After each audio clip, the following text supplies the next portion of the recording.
It is perfectly natural for the future woman to feel indignant at the limitations posed upon her by her sex. The real question is not why she should reject them, the problem is rather to understand why she accepts them. If I want to define myself, I first have to say, I am a woman. All other assertions will arise from this basic truth.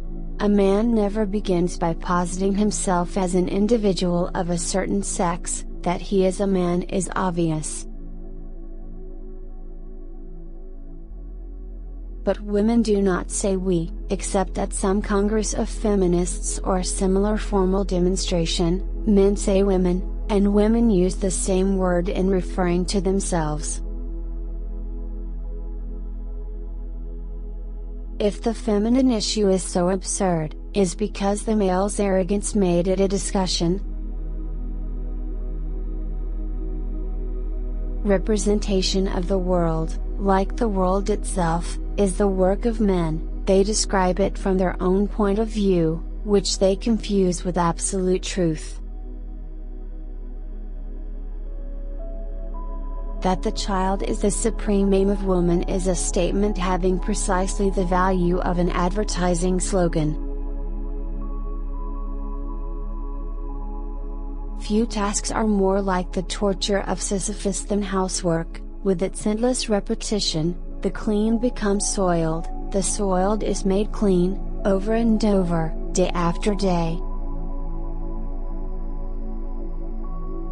The whole of feminine history has been man-made. Just as in America there is no Negro problem, but rather a white problem, just as anti-Semitism is not a Jewish problem, it is our problem, so the woman problem has always been a man problem. Her wings are cut and then she is blamed for not knowing how to fly. The truth is that just as, biologically, males and females are never victims of one another but both victims of the species, so man and wife together undergo the oppression of an institution they did not create.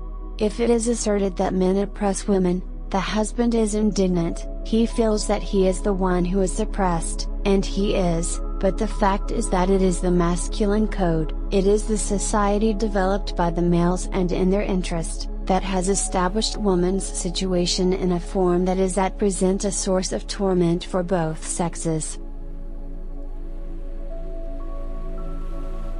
In itself, homosexuality is as limiting as heterosexuality. The ideal should be to be capable of loving a woman or man, either, a human being, without feeling fear, restraint, or obligation.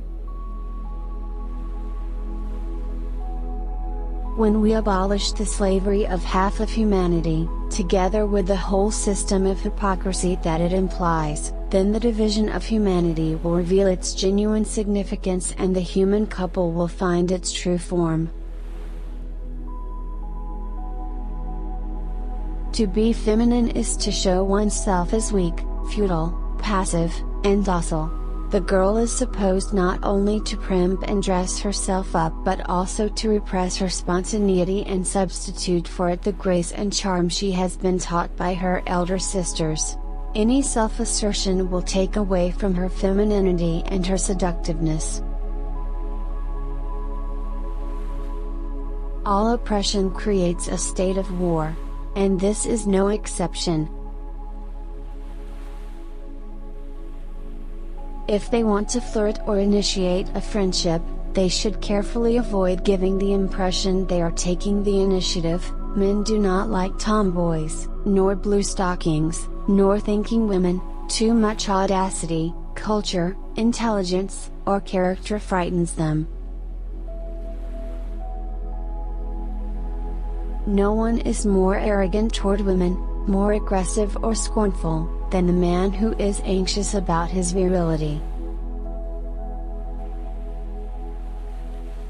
Self-knowledge is no guarantee of happiness, but it is on the side of happiness and can supply the courage to fight for it. What would Prince Charming have for occupation if he had not to awaken the sleeping beauty? The curse which lies upon marriage is that too often the individuals are joined in their weakness rather than in their strength, each asking from the other instead of finding pleasure in giving. A man never begins by presenting himself as an individual of a certain sex, it goes without saying that he is a man. Weakness is weakness only in light of the aims man sets for himself, the instruments at his disposal and the laws he imposes. It is not in giving life but in risking life that man is raised above the animal, that is why superiority has been accorded in humanity not to the sex that brings forth but to that which kills. Men do not like tomboys, nor blue stockings, nor thinking women. Too much audacity, culture, intelligence, or character frightens them. One is not born a genius, one becomes a genius, and the feminine situation has up to the present rendered this becoming practically impossible. One of the benefits that oppression secures for the oppressor is that the humblest among them feels superior. We have seen what poetic veils are thrown over her monotonous burdens of housekeeping and maternity. In exchange for her liberty she has received the false treasures of her femininity. Balzac illustrates this maneuver very well in counseling man to treat her as a slave while persuading her that she is a queen. Less cynical, many men try to convince themselves that she is really privileged. To catch a husband is an art, to hold him is a job. The body is not a thing, it is a situation, it is our grasp on the world and our sketch of our project. Change your life today. Don't gamble on the future, act now, without delay. On the day when it will be possible for a woman to love not in her weakness but in strength, not to escape herself but to find herself, not to abase herself but to assert herself, on that day love will become for her, as for man, a source of life and not of mortal danger. Two separate beings, in different circumstances, face to face in freedom and seeking justification of their existence through one another, will always live an adventure full of risk and promise. Woman is shut up in a kitchen or in a boudoir, and astonishment is expressed that her horizon is limited. Her wings are clipped, and it is found deplorable that she cannot fly. Let but the future be open to her, and she will no longer be compelled to linger in the present. Women's mutual understanding comes from the fact that they identify themselves with each other, but for the same reason each is against the others. Man is defined as a human being and woman as a female. Whenever she behaves as a human being she is said to imitate the male. The body is the instrument of our hold on the world. Without a doubt it is more comfortable to endure blind bondage than to work for one's liberation. The dead, too, are better suited to the earth than the living.